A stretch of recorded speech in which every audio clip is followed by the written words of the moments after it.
is KC Sports Network, proudly presented by Emprise Bank. Welcome to the 3-Mall bonus edition. I am your host, Cole Manbeck, joined as always by former Kansas State wide receiver and partner at Wildcat NIL, Curry Sexton. Great to be back with Curry this week, as we weren't able to get a show done last week just due to a crazy, chaotic schedule for both of us. So we apologize that we weren't able to do one, but we are back as part of our weekly cadence, and we're here to talk about another Kansas State victory, a dominating Kansas State victory, 41-3 over TCU. But before we dive in on that, I was actually hanging out with Curry last Thursday in Manhattan at Colbert Hills. You guys have heard us talk about this before. The golf tournament for Wildcat NIL for the Players Cats Classic, Wildcat NIL supporting the K-State men's basketball team. We were there as part of the 3-Mall crew doing live shows with Coach Tang. We had Coach Malagy on, associate men's basketball head coach. We had Austin Carpenter, director of player development. Franklin Miskelly, director of video and analytics with the staff. First time there. We did our pregame show from there. It was an awesome, beautiful day with a lot of great K-Staters that were there supporting K-State men's basketball. And Curry, maybe just to start things off, what did you think of the event and how it went on Thursday? We were, I guess for starters, we were just very, very pleased with how things turned out. Obviously, an event like that, a pretty elaborate event that we planned, that we started planning about 6 weeks before the event itself. All things considered, we were very pleased. And obviously, things really came together due to the generosity of a lot of, important K-State supporters. We had an NIL event in Salina this summer in the backyard of a K-State donor, and obviously, 75 or 80 people there. And then Ashley MacArthur from Long MacArthur was there, and she said, in the MacArthur, Long MacArthur has been very involved in the NIL space, and she said, "Hey, I really want to help you guys put on an event for Coach Tang." And so when this event came, to light, when it became a possibility, we contacted her and asked if she would want to be a part of it. And she just said, "Yeah, actually, I want to help you plan it." And so she was a huge help and really took a lot of the burden off of our shoulders so we could just focus on, selling teams, selling sponsorships, getting people in the door, getting good auction items on the table. And it really turned out to be a heck of an event. Obviously, we had a lot of different stuff going on that day. We had you guys there filming, on the southwest side of the clubhouse. We had Holiday Distillery, one of your sponsors there. He did a Bloody Mary and Irish coffee bar, and then a vodka mule, vodka lemonade bar, and then he did a whiskey tasting during the auction. We had a DJ playing on the patio. We had all kinds of different stuff going on throughout the day. We had massage chairs. We had a cigar concierge. Lon Kruger, a guy and his team, hit a hole-in-one. It was just, from start to finish, it was a really, really positive day. It was a great day for K-State men's basketball and NIL for that team. Obviously, there are some things that, we will do better in the future, but all in all, given the timing, given the short lead time, very pleased with how things turned out. Curry, it was a home run. I mean, I was there, man, and we were blown away with how well organized that event was and how much fun it was. Like, we wrapped up interviews and, our TCU pregame show by noon. I didn't leave there until 3:30, and I wasn't even playing golf. I just wanted to hang out. It was a beautiful day out there. It was a ton of fun to interact and engage with folks and just watch and have a couple drinks out on the Colbert Hills patio. And you mentioned Lon Kruger and his group that won it. Bob Shipman, former K-Stater as well, Washburn coach with his group, that they put on a show out there at the golf tournament and won the whole thing and got their purple jackets. And, man, it was great. And we talked to Coach Tang, we talked to Coach Malagy and Austin Carpenter and others just about the importance of NIL there. And I just want to emphasize, guys, if you haven't listened to those pods, they're all out now. We've got them all out on YouTube as part of the live show, so you can watch it all as part of an hour, 50-minute stream. You can break it up however you want, or you can listen to them individually. We've broken them all up in individual pods on Apple, Spotify, Google Podcasts, on our regular platforms, on audio specifically. But I would encourage you guys to listen to that and just how they talk about NIL and how important it is to this coaching staff, because they are chasing national championships and they truly believe they can win a national championship at K-State. And this weekend, Patrick Ngongba, who is the number 2 center in the entire 2024 recruiting class and a top 20 player in the country, is taking his second official visit to Manhattan. And they're going up against Duke, UConn, and Kentucky for Patrick Ngongba. David Castillo, the talented point guard who's already committed to K-State, they beat out KU for, okay? And they landed 3 top 100 recruits, top 150 recruits in the last recruiting class. They're bringing in big-time talent to Manhattan. They're bringing in big-time transfer portal talent. And so being competitive in the NIL space is ultra important to these guys. They don't have to, and they've said this, like they just need to be in the ballpark, like be competitive. Because if they are relatively competitive, K-State is competitive in NIL. They don't have to outbid guys. But if they are close, this staff is going to win the majority of those recruiting battles. And so they talked about it at length, Curry, just every penny matters, every cent matters. And their goal is to get, and I know this is your goal, to get the common fan to give. And the misnomer that we've talked about this before, that it's so, I got to give $10,000. It's for the heavy hitter donors. It's really not. Like if you think about it, 5,000, 10,000 fans giving $10, $20 a month, it adds up to big time money. Absolutely. And I listened to your pod with with Austin Carpenter, and he hit on that point. It's a great one. And that's really the reason why we launched the membership in August, is because, while we're going to continue to chase big dollars because they do help move the needle, this is going to take everybody. Like you said, if we can get 5,000 fans signed up at an average of, let's just say, $20 a month, and so far our averages are a little bit higher than that. They're about $32 a month. If we can get 5,000 fans signed up at an average of $20 a month, that's $100,000 a month that we're putting away into the general NIL fund. And that would make a huge difference, not only for keeping current guys on campus, but for making sure that we're attracting new talent to Kansas State. Because like you mentioned, but our basketball team and our football team as well are competing with, the who's who of college basketball and college football when it comes to recruits these days. And whether NIL is a priority for those kids or not, it will always be a part of the conversation. And so we have to be competitive, like you said. And I thought the basketball coaches did a great job of touching on that on Thursday. Yeah. So go to catsnil.com and check out the membership tier program that is on catsnil.com. Sign up if you haven't done so, or consider signing up. Check it out. Find out more information. If you have questions, you can email Curry. There's contact information on there. Great K-State folks running Wildcat NIL over there.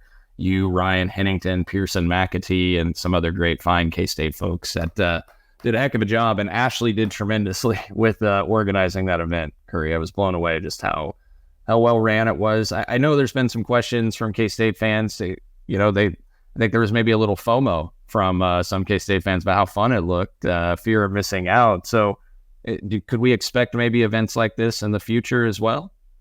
Absolutely. These haven't gone public yet, or I guess I can't give specific details about one of them, but December 15th in Kansas City, we are partnering with a women's apparel company, Cherry Co. or Cherrying Company, to host a women's basketball fashion show down at Prairie Fire in Overland Park.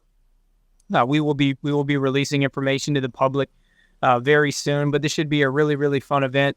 We're gonna have, obviously there's gonna be a cocktail hour. There's gonna be the fashion show component, and then there's gonna be maybe a brief auction at the end, kind of like we did with golf on Thursday, to raise NIL dollars for our women's basketball team. And so that should be something really fun.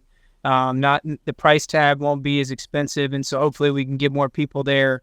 Big turnout for the women's team, who should be a very, very good team this year. I think a chance to go deep into the tournament if they can stay healthy and if Ayo Ali can return to her 2021-2022 form. So we have that coming up December 15th at Prairie Fire in Overland Park. Information will be going public here soon. And then we'll be going public with another event in Kansas City here in about 3 or 4 weeks. We have a really exciting event that's going to be football related, scheduled for early March in Kansas City. An event that will be the first of its kind. That will be just a tremendous event, a tremendous opportunity for our fans to get up close and personal with certain aspects of our football program, and maybe a rival football program as well. And so keep on the lookout for that. But two events on the radar. We'll be bringing back the golf again next year, probably closer to the first or second game.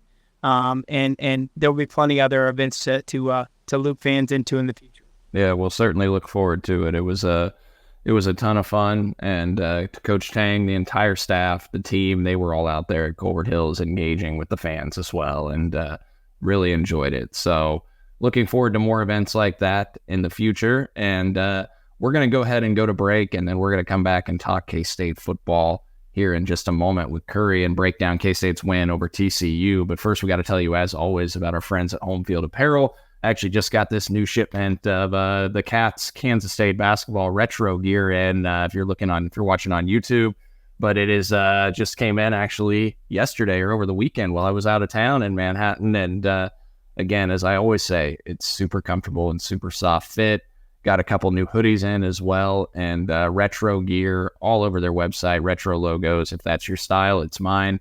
They have 40 K-State items to choose from on their website at homefieldapparel.com, and you can score 15% off with the discount code 3MAL23. So get out there, check them out, stock up for the rest of K-State football season and for Kansas State men's basketball season. We'll be back next from break to talk about K-State football and the win over TCU. Thanks for listening to KC Sports Network. Make sure you download our new app. Find it on the App Store or Google Play. Just search KC Sports Network. Well, Curry, we didn't have a chance to do a show last week. As I mentioned, they dominate Texas Tech 38-21. They dominate TCU 41-3. And it really has gone back to starting with the ground game. Kansas State is running the heck out of the football. And it coincides as well with playing two quarterbacks and splitting reps. And, maybe we just dive into the TCU game specifically. I don't think I've ever seen this before, but Kansas State alternated quarterbacks every series throughout the entirety of the game. What did you make of that and what you saw on Saturday against the Horned Frogs? It worked, I guess, to start. I'm not crazy about it. I think it... I don't know that I highly doubt that was the game plan going in. I'm sure that they agreed going in they were going to go every other series and then ride the hot hand. But as it turned out, they were both, hot hands. And so I'm not crazy about it in the long run, because I do think that, if you get into a game where you're rotating QBs off the jump, finding, in a tougher, against maybe a defense who's playing as tougher than TCU did on Saturday, it's going to be harder for the offense to find a rhythm. And then you're 2 quarters in before you find the guy and you ride that guy the rest of the game, and you're probably playing catch up at that point. So I continue to be less than crazy about the idea of splitting reps, but it worked on Saturday. I mean, both guys, had really, really good games. You got to see sort of the dynamic that each of them bring to the table when they're out there behind center. And so, all in all, that was, one of the few instances that I can remember where a dual quarterback system truly worked for the entirety of a football game. And I think a lot of it just had to do with the guys up front. For the second game in a row, they just opened huge holes and created big running lanes for our running backs and for our quarterbacks. And obviously we put up some numbers both on the ground and in total that we haven't put up, in quite some time. So just really impressed with their improvements that group has made and that they continue to make and doing things that we expected them to do coming into the year. K-State beef, baby. Speaking of NIL, Kansas State beef. You got the Kansas State beef gear on catsnil.com. It's a good time to buy that stuff right now with the way this O-line is playing. I mean, Curry, what do you see from that offensive line? Do you think it's just a matter of they've gotten more repetition under their belt now and they've gelled and the continuity is built in and they're here to stay now moving forward and just dominate? I think yes, I think that's part of it. I mean, I think, early in the year, you had so much mixing and matching going on with the personnel groupings. You had Cooper Beebe bouncing all over. You had, Portier and Hadley exchanging, which they're still doing. And then you had, Carver Willis out on the edge, basically being brought up to speed, drinking through a fire hose. And then all of a sudden you get Christian Duffy back, and obviously he's an important guy in that room. And then Carver Willis starts making some really, really nice improvements, and you start to find a little bit more of a rhythm. So I think that's part of it. I think part of it is honestly, and obviously we saw that on last Saturday against Texas Tech. I think part of it is because of what Avery Johnson has brought to the table. And I think you've seen that help not only maybe our offensive line, but also Trayshawn Ward.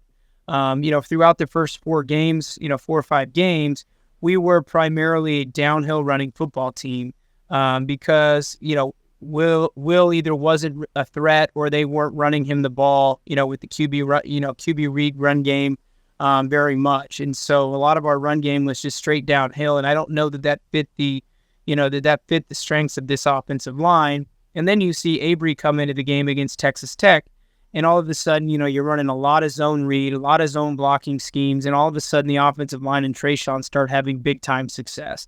And so I think the change that has resulted from Avery being more involved in the offense is a significant change in run blocking schemes. And I think our offense now fits this offensive line's strengths maybe more than it did a few weeks ago at Oklahoma State or even prior to that.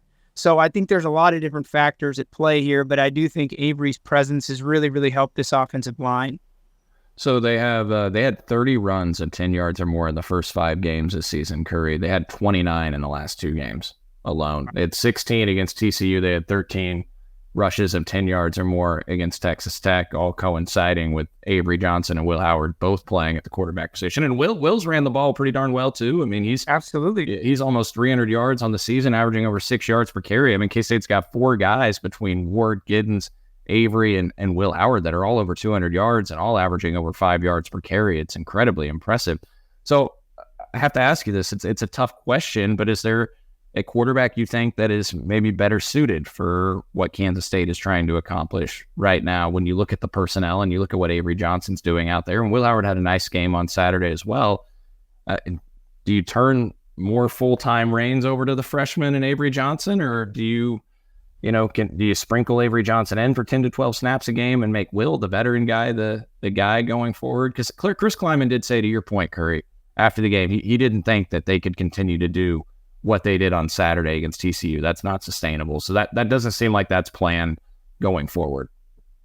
Yeah. I think it's a tough decision. And I've said this to numerous people, but I do not envy the people who have to make that decision because, you have 2 really good quarterbacks, 2 quarterbacks with strong skill sets, different skill sets, but strong skill sets. So I don't envy that, the decision makers there, but I do think, a decision has to be made in one direction or the other for the sake of the football team and the rhythm of the offensive group. I do think, Will Howard is a good quarterback. I mean, there is no doubt about it. He led us to a Big 12 championship. I think he's a fine quarterback.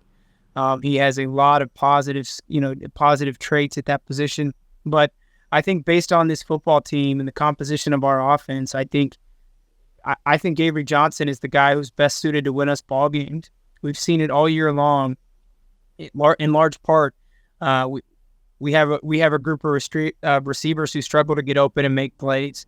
And as I mentioned earlier, I think this offensive line is best suited. Their strengths are best suited for more of a zone type run scheme. And so I think with those 2 things in mind, that plays right into the strengths of Avery Johnson. You run a lot of zone with him in the game. You're not putting as much pressure on your receivers to get open via straight drop back passes, quick game, intermediate routes, whatever it may be. Avery's strengths in the running game and also, his strengths in tandem with DJ Giddens and Trayshawn Ward, that's only going to help the guys outside. It's going to give them more opportunities to get open, whether it be via RPOs or just having softer back ends. And so I do think that that based on, again, the composition of this offensive group, that Avery Johnson is the guy who is going to help us win football games the most right now. And that's no knock on Will Howard, but I do think, Avery's not going to be expected to do as much just straight drop back passing out there and not deal with maybe some of those same frustrations that Will has dealt with in the early part of the year. And so I do think if I'm making the decision, I ride with the young guy. Yeah, we all love Will, and we love what Will's done for this program and the leader that he is, and everything he brings to the table, a consummate teammate, and really grateful for him. And still, he's obviously going to continue to have moments for this football team probably as well. But that's great analysis, Curry. And I want to hit on a guy that you talked to me about a few weeks ago, and Jace Brown, true freshman wide receiver. Look, we talked about maybe some lack of attention to detail on routes a few weeks ago after that Oklahoma State game from some of the wide receivers. And I was pretty darn impressed with some of the routes that Jace Brown was moving out there. That touchdown pass that he had where he faked the out.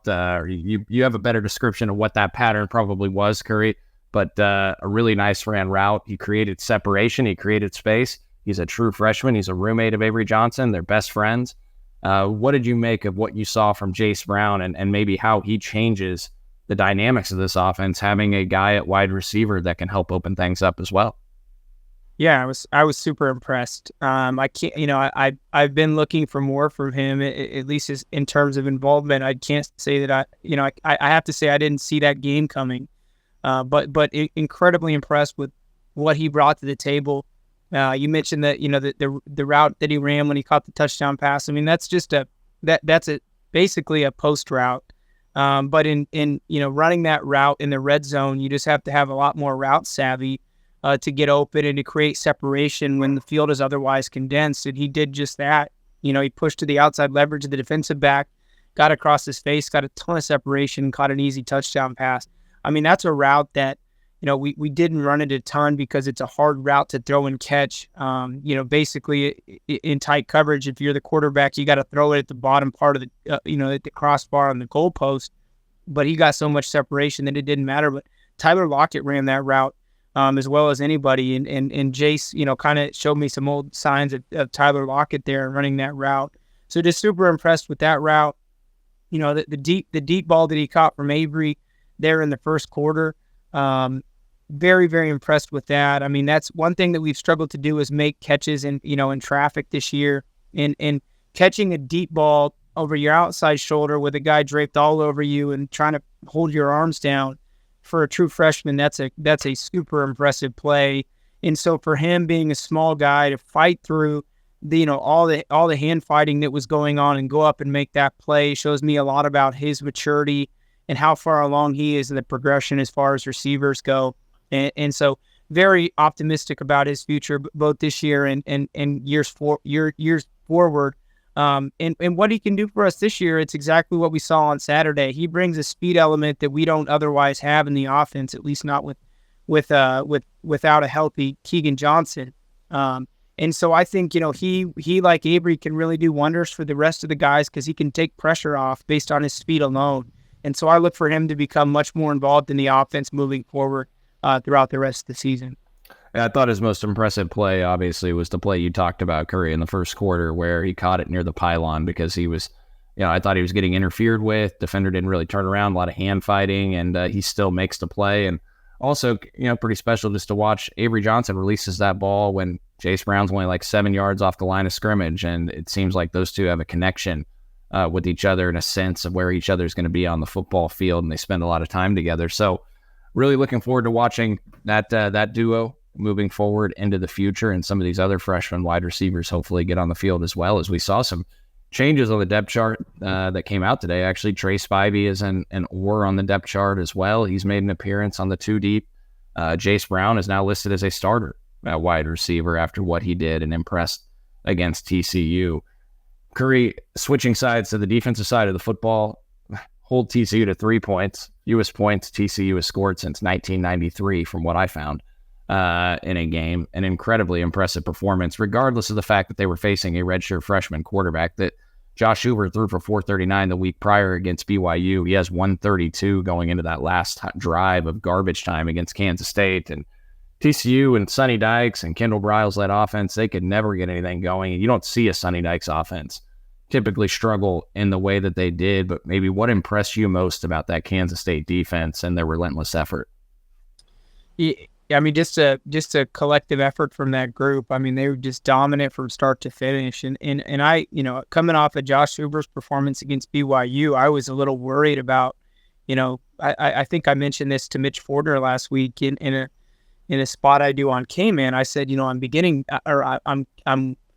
a little bit worried that Chandler Morris is like Good Luck Chuck from, I don't know if you watched that movie back in the day, but, Chandler Morris was the starter last year and then, got hurt. Max Duggan comes in, almost wins a Heisman, almost leads him to a national championship.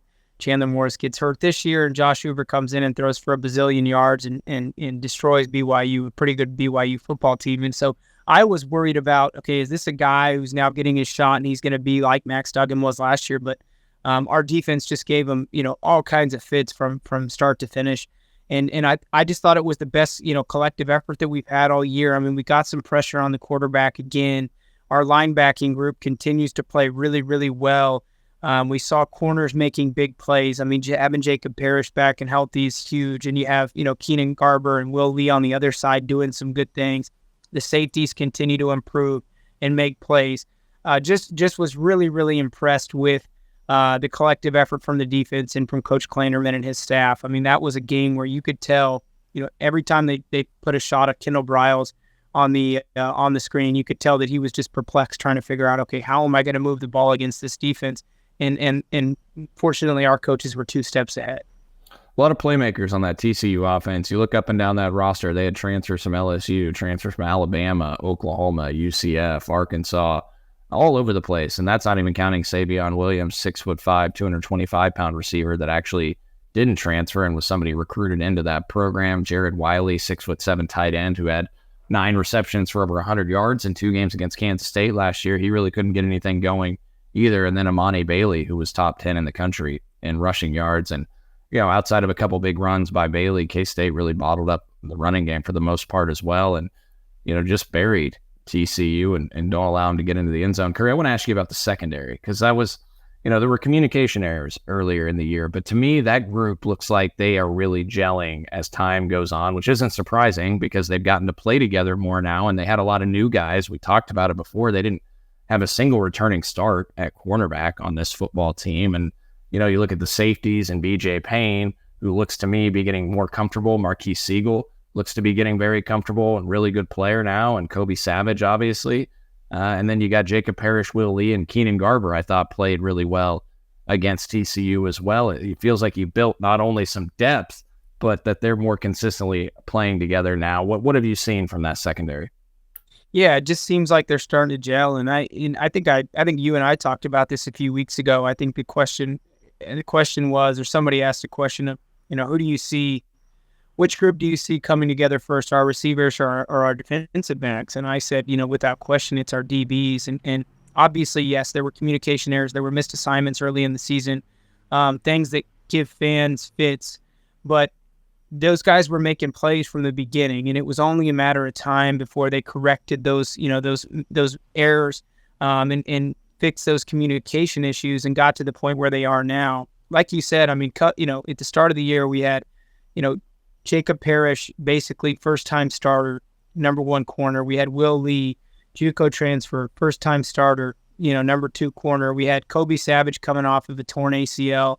We had BJ Payne, who was basically a first-time starter at the strong safety position, a young guy. And then you have Marcus Siegel, who's played cornerback a lot at the FCS level, transferring to more of a safety position, inside safety, kind of inside corner role. And so there was just bound to be growing pains. I mean, that's a whole new group of 5 guys to try to gel together and make into a really productive unit. And obviously, Coach Klanderman has done that very, very rapidly. And so just very impressed with what we're seeing from those guys. I mean, that is a solid group. And I think they're only going to get better and better as the season progresses. And like you said, I mean, it's, we've started to establish some depth there, maybe because we were forced to play other guys due to injury. I mean, Colby McAllister has given us some good snaps. Keenan Garber has done some really good things for us. Even Justice James a couple weeks ago at Oklahoma State. That's a group that, depth was a concern. The youth and inexperience was a concern. And now over halfway into the season, we're starting to see that some of those question marks have been, erased. And I think, there's a lot of talent in that room, but at the end of the day, I think, a lot of credit has to be given to Coach Klanderman and Coach Malone for the work that they do with the defensive back group every year. I mean, it seems like every year we're putting new guys back into that, into that room, into that group. And every year they find a way to make that room gel and make it into one of our, one of the stronger position groups on the team. And so hats off to Coach Klanderman and Coach Malone for the work that they put in. They're obviously very, very good football coaches. Oh, they're tremendous, and they're tremendous secondary guys as well. And look, when we had Avery Johnson on the pod last week as part of our player spotlight, he talked about Coach Kleiman, his involvement in the quarterback room at Kansas State, just like giving the quarterbacks the eyes of the defensive mind and what he sees from a defensive perspective. Adrian Martinez told us that same very thing last year when we had him on the pod. Those guys are brilliant defensive minds, and especially in the secondary with what they're doing there, and obviously, look, K-State's faced some backup quarterbacks. We know that, but I don't think anyone's going to be feeling bad about that. If you're a Kansas State fan, Kansas State's had their share of quarterback injuries over the years, so not going to get any apologies from K-State fans. Now we turn the tables. Well, I should say also, shout out to Desmond Purnell. Played a heck of a game. Yes. Yeah. And super impressive. He is, a guy who, obviously there were a number of guys who received an unbelievable amount of praise this offseason, and some have lived up to that billing and some haven't. And unfortunately, Desmond is one of them. Just, a guy who got, maybe thrown into the fire a little sooner than maybe was expected last season and had some growing pains, but he's just been an animal all season and made a lot of plays again on Saturday. That interception was an incredible play by him, really baited the quarterback into making that throw and then made a hell of a catch. So just continue to be impressed with him and really excited about the future of our defense with Desmond Purnell there in the middle. Yeah, Topeka product. We're looking to try and get him on as this week's player spotlight on 3 Mall, brought to you by Riverbank Brewing in Council Grove in a partnership with Wildcat NIL, as you guys have probably heard by now. Speaking of Riverbank Brewing, we are hoping to have a tailgate on the west side with Riverbank Brewing. Little taste sample. You guys can get some taste samples of Riverbank Brewing. We just did that with Holiday Distillery, our friends there at the golf tournament in Manhattan at Colbert Hills with Wyatt, serving up some amazing drinks that you mentioned earlier, Curry. And I know Riverbank is getting a tailgate spot set up on the west side for Saturday's game against Houston. So look out for more information to come there. We'll get you guys that spot, and some of the 3 Mall crew will hopefully be over there, and you guys can come over and test some of the craft beers, the amazing craft beers that Riverbank Brewing has as part of that, sponsorship and promotion of our player spotlight segment.